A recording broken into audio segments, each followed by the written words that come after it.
तो हमारी हर चीज में हमारी समस्या है यार। आप ऐसी समझ पर्ची की मांग कर रहे हैं सुबह से भाई साहब सिस्टम पे कंपनी में कंप्लेंट डाली है, टिकट नंबर है, एरिया मैनेजर से नंबर दे सकते हैं, आकाश जैन है, उनसे बात कर सकते हैं। हर कंपनी में अधिकारी को। अब आप मैंने रिलायंस पेट्रोल पंप पे पेट्रोल डलवाया 220 रुपए का 2 लीटर, और उसने मुझे 0 दिखाया केवल। और उसने जब पेट्रोल डाला, मैंने ऑनलाइन पेमेंट उसको 220 रुपए किए फ़ोन पे के द्वारा।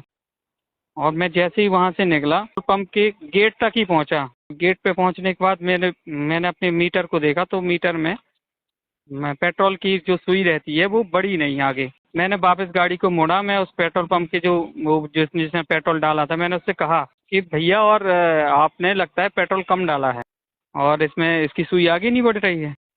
तो वो बोला कि नहीं भाई साहब, हमने 220 का ही पेट्रोल डाला है आपको। मैंने कहा भैया, इसमें पेट्रोल आ ही नहीं है, आप देख लो। तो या फिर आप मुझे पर्ची निकाल के दे दो, आपने 220 का डाला तो पर्ची निकाल के दे दो मुझे। मैंने उनसे यही कहा। तो बोले भाई साहब, आप परेशान मत होइए, और हो सकता है आपकी गाड़ी की सुई में कोई प्रॉब्लम हो या कुछ भी है, आप देख लो, अगर नहीं बढ़ता है तो आप वापस आ जाइएगा, तो मैं उसका सॉल्यूशन करूँगा। ठीक है। मैं केड़ी, जो आगे यहाँ से करीबन 4-5 किलोमीटर दूर केड़ी है, केड़ी गांव, वहाँ पे मेरा प्लॉट है। मैं वहाँ तक, और वहाँ से जब मैं ब्रिज, जो 4 लाइन का ब्रिज है, वहाँ से जैसे ही नीचे उतरा, वापस आने जाने में मुझे करीब 15 से 20 मिनट का समय लगा। तो केड़ी ब्रिज पे मैंने देखा कि मैंने फिर से मेरी गाड़ी रिजर्व में लग गई। तो मैं वापस पेट्रोल पंप पे आया उसके पास। मैंने उससे कहा कि भाई, और मैंने कहा था तुमसे कि तुमने पेट्रोल कम डाला और तुमने मेरी बात नहीं मानी, और देखो ये फिर से रिजर्व लग गई है। तो बोला कि नहीं भाई साहब, आपको गलतफहमी हुई है, और मैंने आपको 220 का ही पेट्रोल डाला है। मैंने कहा यार भाई, मुझे क्यों गलतफहमी, मेरी गाड़ी रिजर्व लग गई, अब मैंने थोड़ी उसमें कुछ बुक किया है, और मैंने आपसे पहले ही कहा था कि आपने पेट्रोल कम डाला है। इतने में अंदर 2 व्यक्ति बैठे हुए थे, वो बाहर निकले। पेट्रोल पंप का जो एक कमर चैम्बर होता है, उसमें से बाहर निकले और बोले नहीं, और लड़का सही बोल रहा है, लड़के ने 220 का ही पेट्रोल डाला है, लड़का हमारा बहुत ईमानदार है। तो मैंने उनसे कहा कि आप गलत बोल रहे हो, और ऐसा नहीं है, और इसने पेट्रोल कम डाला है। अरे बोले आपकी समझ में नहीं आ रही, बोले आपकी समझ में नहीं आ रही है।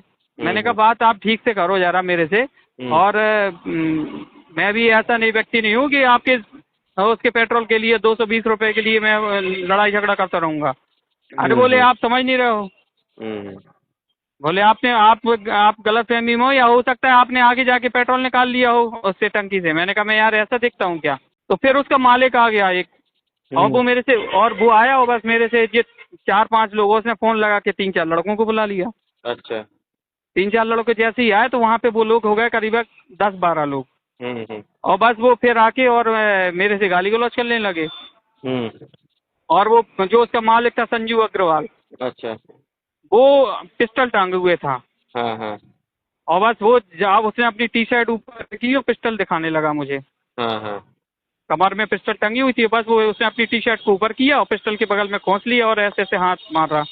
मैंने कहा यार ये सब चीजें मत करो, ठीक है। मैंने फिर तत्काल पुलिस जो ओरछा थाना टीआई है, मैंने उनको फोन लगाया। मैंने कहा सर, और ये लोग जबरदस्ती में नाटक कर रहे हैं और लड़ाई झगड़ा, बेफालतू की लड़ाई झगड़ा कर रहे हैं।